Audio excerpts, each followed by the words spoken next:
There are winners, and there are losers, and there are people who have not discovered how to win. And all they need is some coaching. All they need is some help and assistance, just a little support. All they need is some insight or a different strategy or plan of action to make some adjustments that will open up the key to a whole new future for them, that will give them access to the unlimited power that they have within themselves. That's all that they need.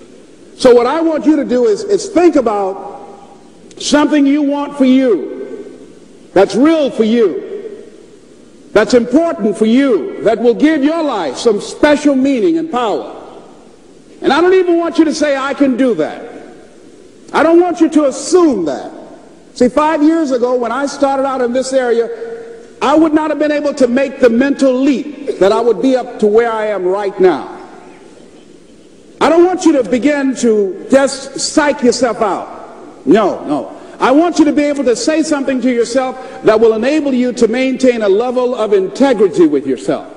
That when you say this, even when you face tremendous setbacks, it will be a benchmark to keep you in the game, to keep you moving forward and experimenting and readjusting your strategy and your plan of action, continuously looking for ways to win. So what is that something?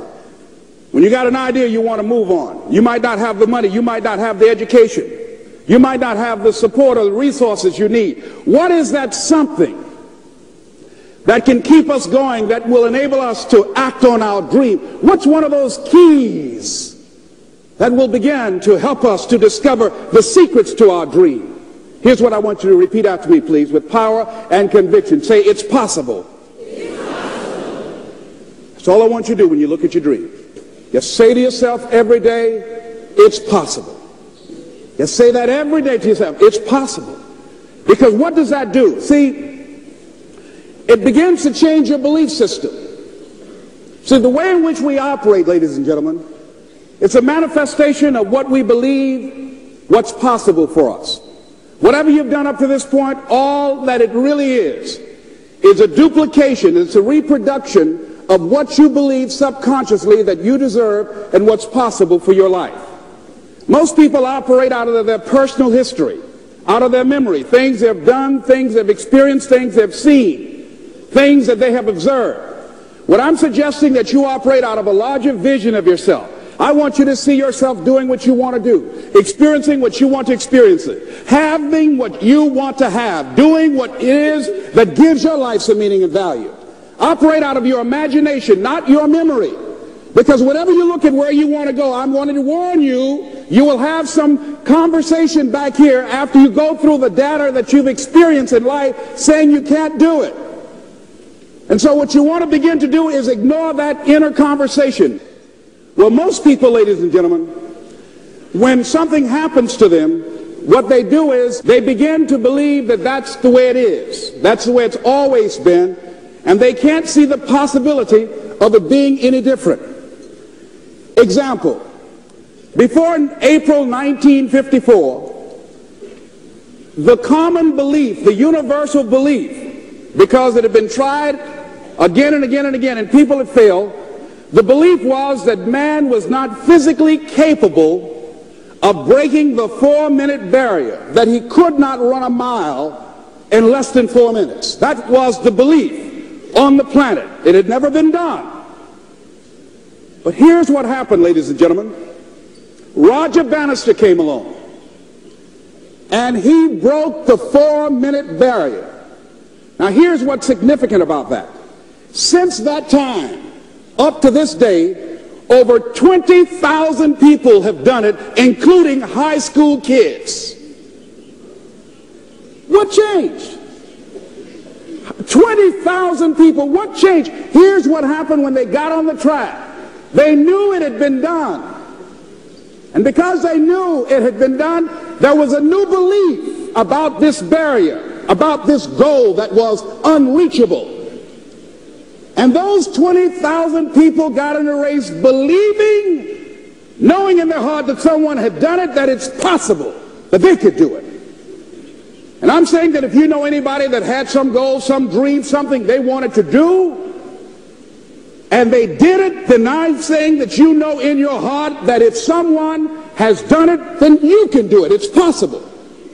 And that if someone can make their dream become a reality, that it's possible that you can make your dream become reality. And so as you begin to look at where you want to go, beginning to embrace that, it's possible.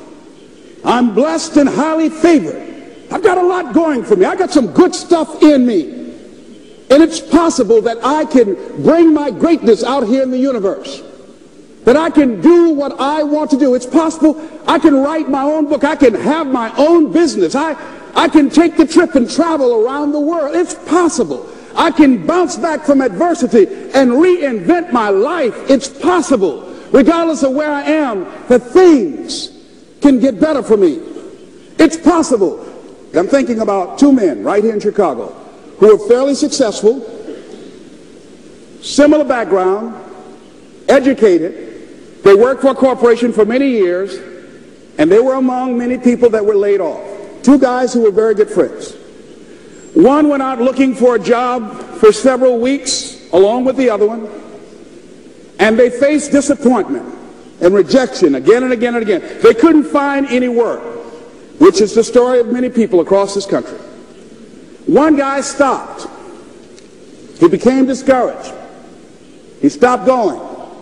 He stayed home looking at television, became very argumentative and toxic with his wife, drinking beer, getting on the phone, talking to his other negative, unemployed friends. And he just gave up.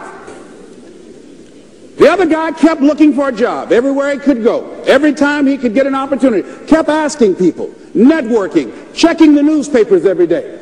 Kept going everywhere he could, trying to find a job. You have too much education. You're overqualified. You won't be here long enough. He kept going. He kept going. He went to a place and said, look here, I tell you what, if you can't hire me, and I know you can use my talents, abilities, and skills, I don't want to sit home and do nothing. Just let me do some volunteer work. You don't have to give me anything, all right? I just want to work. I want to be busy. Guy said, okay, it's on you now, but don't expect me to give you anything. It's okay. This guy came in and worked. He was the first one there. The last one to leave was the best employee there. About 4 weeks later, one of the top managers quit. They were looking for a replacement. Guess who they selected? This other guy. This guy who was volunteering his time. He got the job. What was the difference between the two men? Eyesight and mindsight. Eyesight is judging on what you see. Judging according to appearances. But mindsight is how you interpret what you see. One guy said, it's not possible. It's over. I'm finished. I can't do it. I can't make it. He surrendered. I've faced rejection again and again. I'm not going anymore. There are no jobs out there. But this other guy, he felt that in spite of the no's and rejections, in spite of how bad the economy is, in spite of what the newspapers are saying, that it's possible that somebody somewhere will give me a job. He just kept going, thinking it was possible.